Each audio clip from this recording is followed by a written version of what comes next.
दर्शन जी अहमदाबाद से। राधा वल्लभ श्री हरिवंश महाराज जी। महाराज जी, अगर साधक भगवत प्राप्ति के मार्ग पर चलना चाहता है और पत्नी भी उसकी सहायता कर रही है, तो क्या बच्चे करना जरूरी है महाराज जी?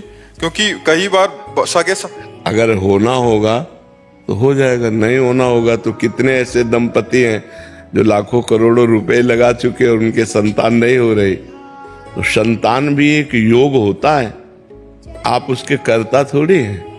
अगर आपके 4 संतानें होनी है तो होनी है, नहीं होनी है तो आप चाहे जितना डॉक्टर को दिखा लो, रुपया लगा के दवा ले लो, नहीं होने वाली। बहुत से ऐसे करोड़पति अरबपति लोग हैं जिनके रुपया की कमी नहीं और डॉक्टरों के संबंध की कमी नहीं, लेकिन संतानें है ही नहीं, लाख उपाय कर लिया। तो हमें लगता है कि भगवान के विधान को मानना चाहिए। अगर भगवान हो सकता है, जैसे आप भक्ति मार्ग में चल रहे हैं, आपकी पत्नी भी भक्ति मार्ग में, तो कोई महाभागवत पुत्र पैदा हो जाए, कोई राष्ट्र को प्राण समर्पित करने वाला वीर पैदा हो जाए, तो हमें निषेध नहीं करना चाहिए। अगर भगवान का विधान है कि 2 संतान उत्पन्न हो और आप उनकी सेवा करते हुए नाम जप, तो भगवान की सेवा बन जाएगी। तो हमें इस पर ज़्यादा विचार नहीं करना चाहिए कि हमें संतान करना है या नहीं करना। ये तो विधान पहले से हो गया। नहीं होना है तो तुम्हारे दोनों के मन में आ जाएगा कि अब हमें करना ही नहीं है, वो आ जाएगा, क्योंकि होना नहीं है। अगर होना है तो हो जाएगा, संतान हो जाएगा। 18 वर्ष ब्याह के बाद संतान होते हैं। 18 वर्ष ब्याह कर किए हो गए और संतान योग बना जाके 18 वर्ष बाद। लास्ट की बहन के भी ऐसे ही था जी, सारी रिपोर्टें नॉर्मल थी दोनों की, हस्बैंड की, वाइफ की, और 18 साल बाद। हाँ, तो वही कह रहा हूँ कि 18 वर्ष बाद संतान का योग होता है। तो जब योग होता है तभी होता है, और योग नहीं होता तो फिर अपने बस की बात थोड़ी। अपने तो एक चिड़ैया नहीं बना सकते, फिर मनुष्य के एक रोम गिर जाए ना, रोम तो हम दोबारा लगा ले सकते, फेविकोल से थोड़ी देर जोड़ दे, वो बात अलग है। तो हम संतान क्या पैदा कर पाएंगे? वो भगवान का योग होता है। अगर वो योग होगा तो है। ऐसी भावना है कि पहले भगवत प्राप्ति, बाकी जो भगवान। नहीं, इसमें ये बात सोचना है कि मेरा लक्ष्य है भगवान की प्राप्ति। अब अगर भगवान की प्राप्ति संतान उत्पन्न होकर उसकी सेवा से होनी है तो भगवान उससे करवा लेंगे। बात समझना है, भगवान के ऊपर जो हम छोड़ देते हैं। देखो, भगवत प्राप्ति ऐसे नहीं होती कि ये सब छोड़ दो और भगवत प्राप्ति ऐसे करने से होती है। क्या केवल वेश रखने से भगवत प्राप्ति हो जाती है, या गुफा में रहने से भगवत प्राप्ति हो जाती है, या फलाहार करने से भगवत प्राप्ति हो? हम सबकी काट करके आपको बताते हैं। देखो, कितने ऐसे अजगर हैं जो गुफाओं में पड़े रहते हैं, कितने ऐसे जीव जंतु हैं, क्या उनको भगवत प्राप्ति हो जाती है क्या? कितने ऐसे जीव हैं जो केवल जलपान करते हैं, कुछ खाते नहीं, केवल जल पीते हैं, जलचर जीव। कितने ऐसे पक्षी हैं जो केवल फल खाते हैं। भगवान की प्राप्ति केवल भगवान के भजन से होती है। ये सब क्रियाएं सहयोगी हो सकती हैं, लेकिन इनसे भगवान की प्राप्ति नहीं होती। देखो, चक्रवर्ती सम्राट महाराज अम्बरीश जी थे, उनकी रानियां थी, पुत्र थे, सब परिवार था। जनक जी थे, परम ज्ञानी महापुरुष थे, जिनके विरक्त शिष्य श्री सुखदेव जी महाराज शिष्य बने। वो गृहस्थ में रहते हुए जनक जी कितने बड़े महापुरुष हुए। तो हमें लगता है कि हमें इस भगवान से प्रार्थना करनी चाहिए कि आप जिसमें खुश हो वही आचरण मेरे से हो। अगर संतान उत्पन्न हो करके उसके पालन पोषण में आप खुश हो तो आप ऐसा करवा दो, और अगर नहीं खुश हो तो आप बिल्कुल मत करवाओ। हे नाथ, मेरे जीवन का लक्ष्य है आपकी प्राप्ति। आप जैसे प्राप्त हो जाते हो वो सुगम मार्ग मुझे दे दो। मुझे कुछ पता नहीं कि आप कैसे प्राप्त होते हो, आप जैसे प्राप्त होते हो वैसे मुझे मार्ग दे दो। ये मुझे अच्छा लगता है। जोई जोई प्यारो करे सोई मोहे भावे। अधीश राज सरावत जी मुंबई से। राधे राधे। राधे राधे महाराज जी। महाराज जी, जीवन में कई बार हम सही और गलत में अंतर जानने के बाद भी सही मार्ग का चयन नहीं कर पाते। ऐसे में भगवान से किस रूप में सहायता मांगे ताकि हमारी सही मार्ग पर चलने की इच्छा इतनी प्रबल हो जाए कि हम अपने आचरणों और आदतों को बदलाव ला सकें? नाम जप बारी मथे घत होए बरु, शिकताते बरु तेल, बिनु हरि भजन न भवतरिय, या सिद्धांत अपेल। ये अटल निश्चित सिद्धांत है कि आप शास्त्र पढ़ लो, तीर्थयाटन कर लो और भी अच्छे कर्म कर लो, लेकिन आपकी बुद्धि परम प्रवीण माया से नहीं बच पाएगी।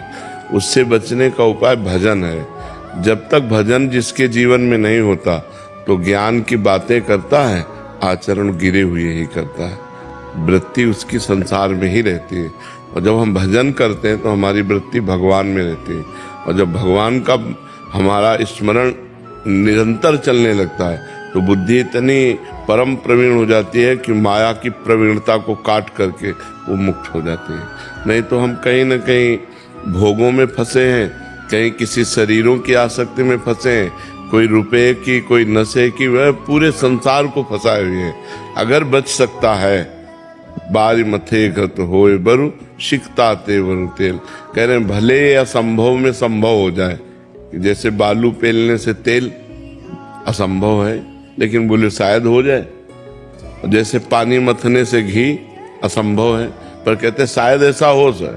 लेकिन बिना भजन के इस संसार से नहीं तर सकते। इसलिए भगवान का जो परम प्रिय नाम गुरुदेव ने दिया हो या जो अपने को प्रिय लगता हो, खूब नाम जप करें। नाम जप करें और आचरण जो नहीं करने चाहिए उनसे बचने की चेष्टा करें। बचाएंगे तो भगवान करो सदा तिनके रखवारी, जिम बालक राखे महतारी। जैसे बच्चा गंदी चीज पकड़ना चाहता है, माँ दौड़ के बचा लेती है, ऐसे जो भगवान का भजन करते हैं तो भगवान दौड़ कर उसे बचा लेते हैं। कोई न कोई रूप धारण करके आते हैं और जहाँ वो गलत करना चाहता है उसको बचा लेते हैं। भगवान कहते हैं करो सदा तिनके रखवारी। तिनके किनके? जो नाम जप करते हैं, जो भगवान को हृदय से पुकारते हैं पर असमर्थ हो रहे हैं, गंदी बातें उन्हें गिरा रहे हैं, तो जब वो भगवान को पुकारते हैं तो भगवान किसी न किसी रूप में आकर उनकी रक्षा कर लेते हैं और ऐसा बल देते हैं आगे से हमसे वो गलती ना हो। नहीं कोई भगवान को प्राप्त ही न कर पावे, इतनी प्रबल माया है। अगर भगवान कृपा न करे तो कोई भगवान को प्राप्त ही न कर पावे, इतनी प्रबल माया। शिव बिरंचिका मोह को है बपुरान। जब बड़े बड़े भगवत स्वरूपों को मोहित कर ले तो फिर और बेचारा कौन है संसार में।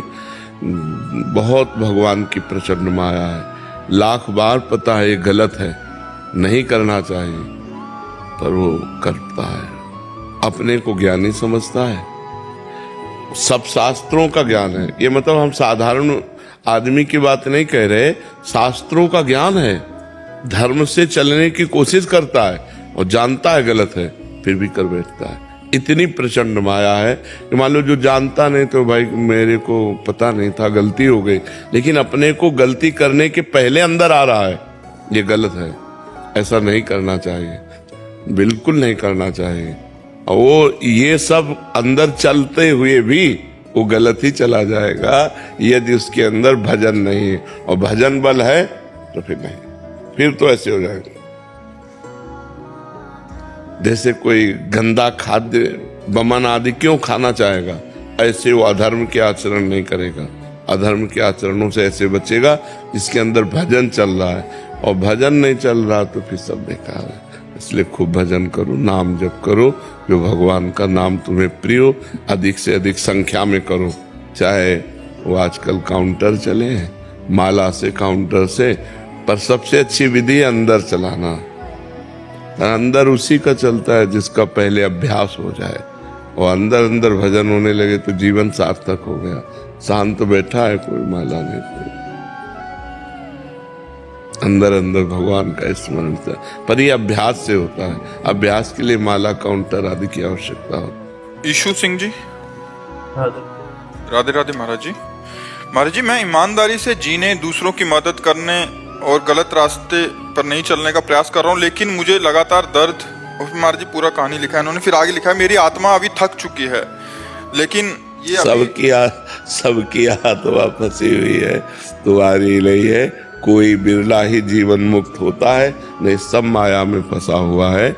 और ये जो हमें आज है कि हम बहुत अच्छे आचरण से चलते हैं और हम कोई अधर्म आचरण नहीं करते, फिर भी हमको दुख मिलता है, ये हमारे पूर्व कर्मों का फल है, भोगना पड़ता है।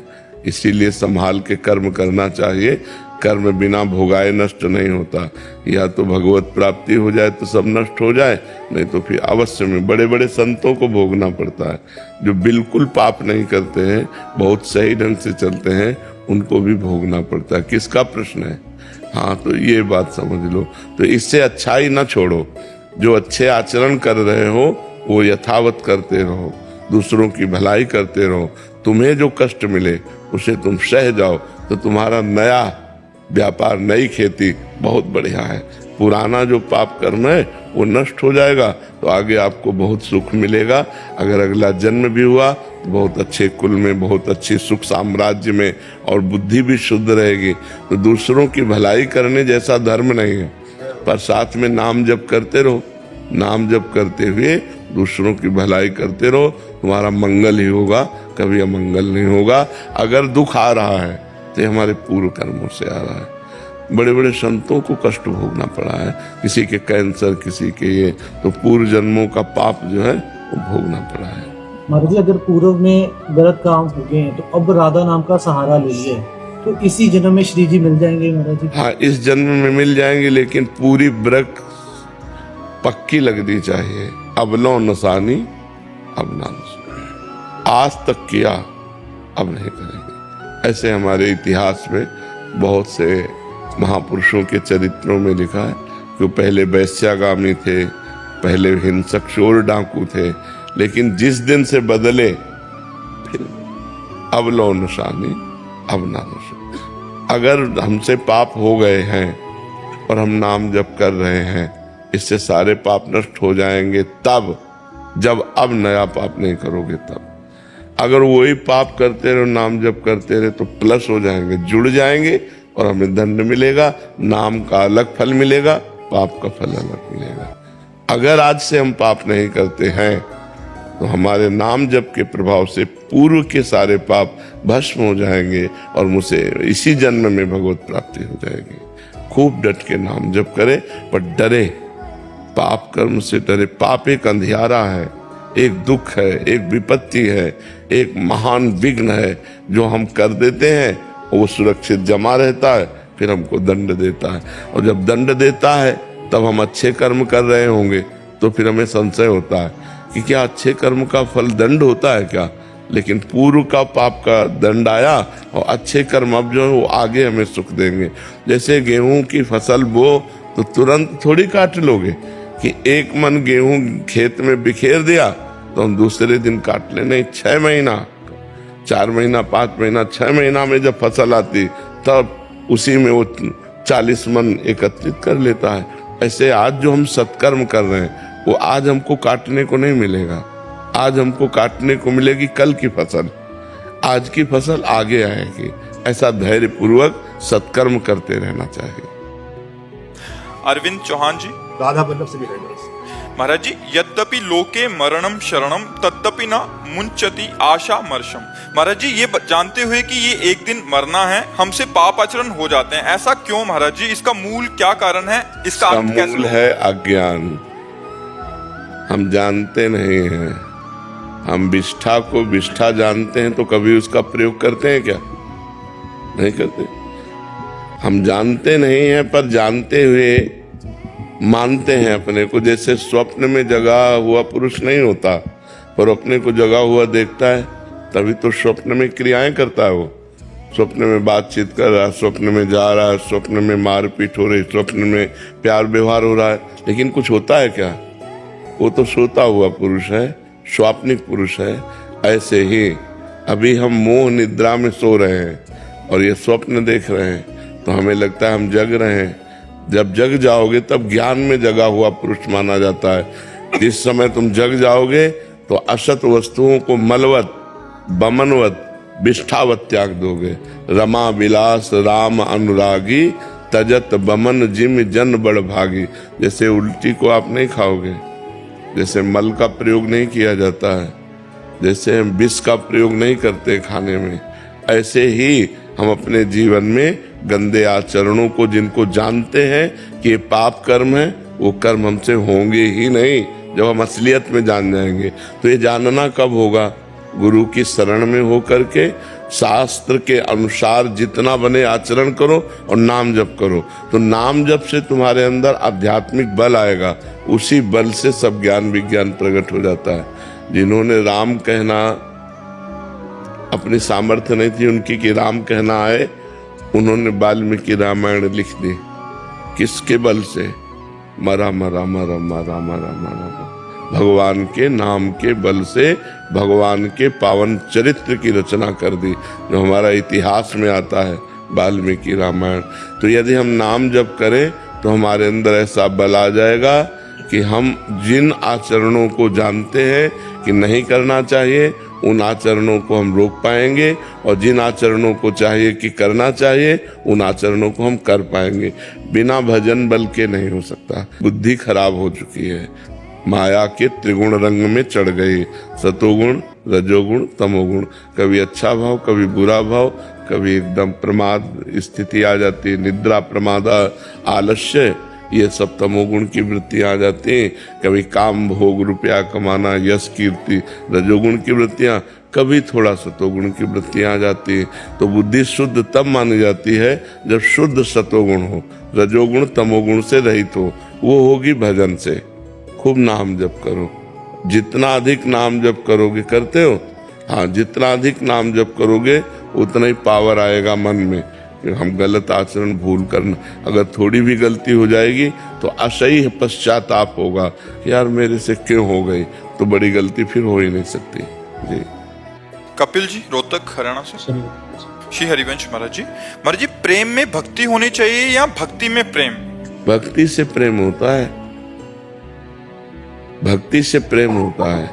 भक्ति ही सर्वांग जब भगवान की जाती, 64 प्रकार के भगवान की भक्ति के अंग वर्णन किए गए हैं, शास्त्रों में लिखे हुए हैं। 9 प्रकार की भक्ति की जाए, 64 अंगों से युक्त हो, तब उसमें प्रेम प्रकाशित होता है।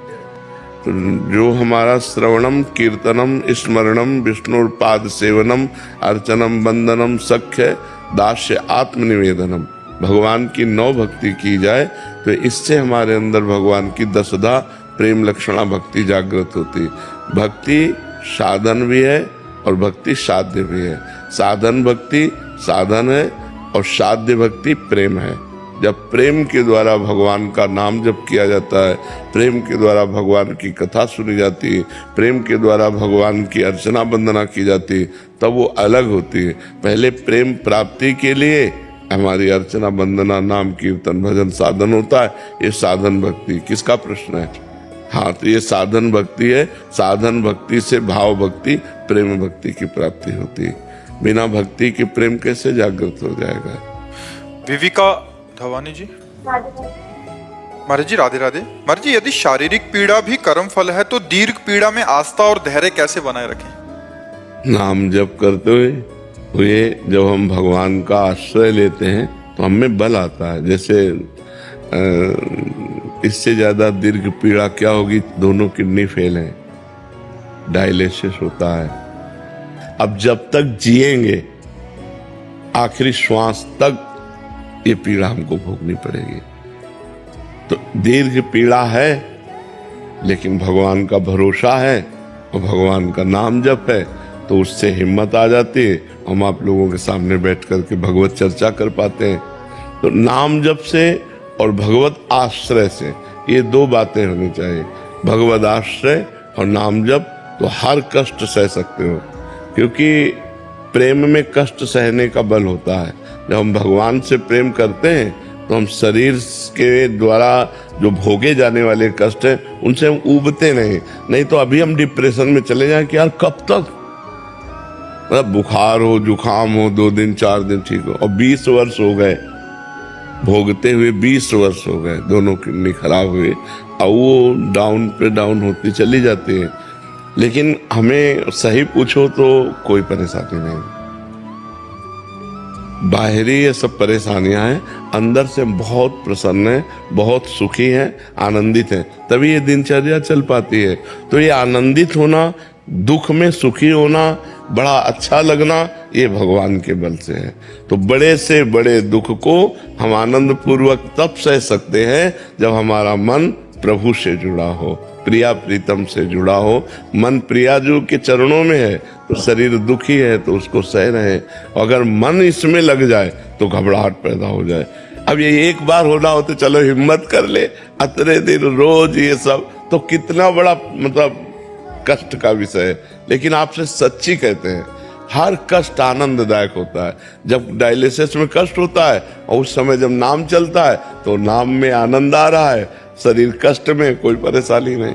अगर नाम ना हो, भगवान का आश्रय ना हो, तब तो रोज मरना है, रोज मरना है।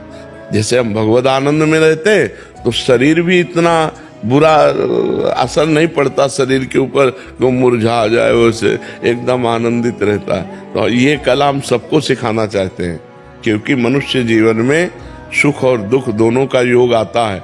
जब दुख आवे तो चित्त भगवान में रखो, बच जाओगे दुख से, निकल जाएगा दुख। बड़ी बड़ी समस्याएं नष्ट हो जाती हैं। अगर भगवान से चित्त नहीं जुड़ा, प्रभु से चित्त नहीं जुड़ा, तो हम संसार की समस्याओं में पिस जाएंगे। तभी लोग डिप्रेशन में हो जाते हैं, परेशान हो जाते हैं। अगर भगवान में चित्त जुड़ा है तो डिप्रेशन नहीं आ सकता, हृदय आनंदित रहेगा कि यार हर समस्या भगवान समाधान कर सकते हैं। अगर वो हमें दुख भोगा रहे हैं तो कोई मंगल है, हमारे पापों का नाश हो रहा है। लेकिन है ना प्रभु, प्रभु हैं, इस बात से बड़ा आनंद रहता है।